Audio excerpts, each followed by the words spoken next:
One of the best film adaptations of a book because it is so close to it, isn't it? Oh, it's absolutely brilliant. Gillian Anderson plays yourself, Raynor. And for anybody who doesn't know the story, can you set the scene a bit and explain why yourself and your husband embarked on this journey, this walk? Yeah, I'd probably have to go back to the beginning of the Salt Path. And my husband Moth and I were living in our idyllic little home in Wales, a place we'd sort of built and restored over 20 years. And we'd put a roof on and we converted the outbuildings, and our children grew up there, went to uni, kept sheep, grew vegetables. But in the background to that, we'd had a financial dispute with a lifetime friend that ended in a court... You got conned out of everything. You can't say it, but I can. You got conned out of everything, yeah. Sorry, anyway, we ended in a court case that saw us being evicted from our home. They gave us just a few days to move out, pack 20 years of life.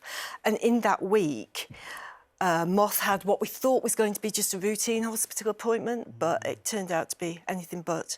And he was diagnosed with a neurodegenerative condition that has no treatment and no cure. Wow. And you were told to go home and get ready to say goodbye. Yeah. Avoid the stairs, they said, didn't they? Yeah, they did say. That was the only advice they could give us, really, was don't get too tired. Right. Be careful on the stairs. So we walked 630 miles. Instead. Yeah. Absolutely. Yeah. Well, Jason, you play Moth, Raynor's partner, and he couldn't be here with us tonight, so he sent us this message. Oh, what? Jason, I just wanted to say what a pleasure it has been meeting you, and an absolute honour to see you portray me. Me of all people. This story is so personal to Ray and me, and it has been an incredible experience seeing it come to life on the screen. Thank you. It's not up to Jason's standard, is it? Oh. How sweet. Well, Jason, you could have told me that was happening. All right. I know. Well, you've played real-life people before. I've never played anyone lovely. I've played a lot of pretty awful people, actually. But, Moth's one of the loveliest people I've ever met in my life. What was it like playing him? Well, it was a heavy responsibility, to be honest. They was given very little time to live, and they walked, and they froze, and they starved, and they encountered extraordinary beauty and extraordinary brutality, and his condition started to reverse for reasons that nobody knows, even to this day. They're studying, and I have met these two and marvelled at their love for each other and his ability to just radiate lovability. Not that you're not lovable too, but not like him though. He is. Well, he's an extrovert, and he's like meeting a tall, slim Father Christmas. Everybody falls for him, and I just worried that I couldn't even convey, a homeopathic quantity of what you get when you spend time in his company, and I hope that Gillian and I, we did our best to capture some of what you get when you spend time with them. Oh, it's exactly what I'd pictured. Yeah. But, anybody who's read the book, I mean, you can't fail to be touched by it, as people will be when they see the film. You must have been overwhelmed by the response when the book came out, and you're about to be again, I suppose, with a film. Oh, yeah, it's been absolutely incredible. It's as if I put my story out and people gave me theirs back, as if 1,000 came back.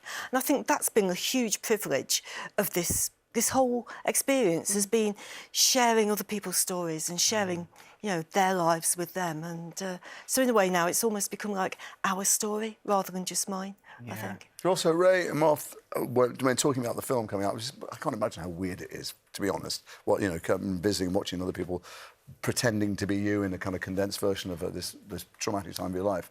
What they want from the film is for people to look at homeless people and you walk by them and see them as other human beings who could be them, and also to be aware of Moth's condition, but and to help raise money for it. That's what we're doing with the premiere and stuff. But it really opened your eyes a lot to the people to whom who are invisible to most of society. Well, absolutely did, because we don't consider rural homelessness, do we? No. We see it in an urban context, but we don't consider it in rural areas because it's not seen.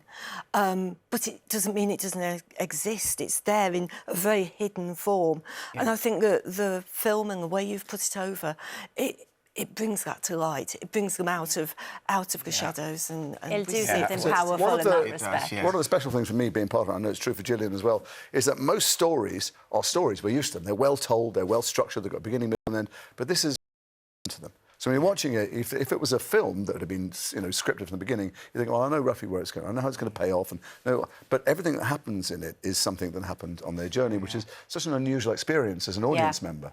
Oh, the Salt Path. It's a joy to watch. It's going to be a privilege for everybody to watch it, and it's going to be in cinemas from Friday the 30th of May.